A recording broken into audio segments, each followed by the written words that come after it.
what can be done using these kinds of approaches to enhancing the healing response?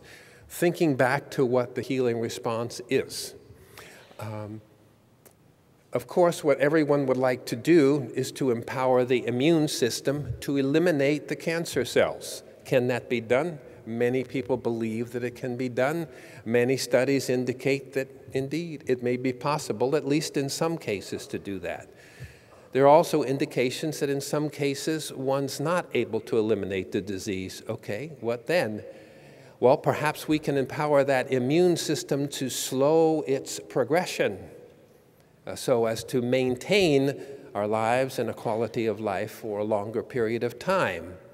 And what about those cases in which it's not really possible to slow down the progression of the disease itself? Well, there are two things. There's a disease and the illness, and they're not the same thing. There can be two people with the same disease where one is much more ill than the other. That one person has surrendered in some way, one person has slipped into depression, a person feels helpless, they stop taking care of themselves, they stop doing the things that they can do that can really empower them to live a rich and very productive life. I know that most people in our society, we're very queasy about death, so we hide dead people. Even in the hospital, you sneak them down the back hallways. We don't want to believe that this exists. But in my experience, it does exist.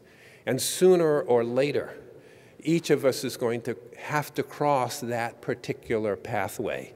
We're going to have to cross over and discover what all of that's about. Most of us don't have control over when that happens. And it makes sense to think about it beforehand and to really think about the meaning of that concept of life and of death, rather than feeling, okay, this is something I have to run away from the thoughts of.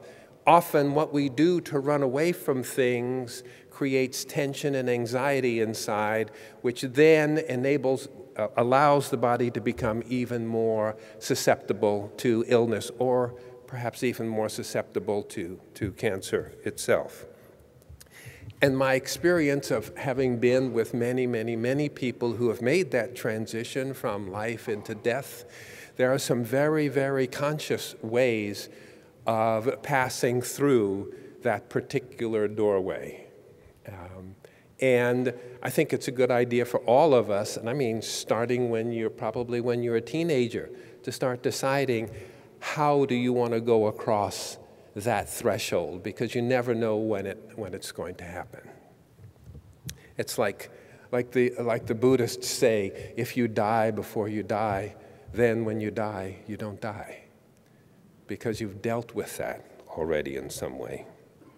So the healing response then is being able to guide our mind, body, emotions, spirit, and behavior to be more whole. That is to say that we're all composed of subsystems, to have all the systems within our body, each functioning as well as possible, but then to have all of them functioning really well together.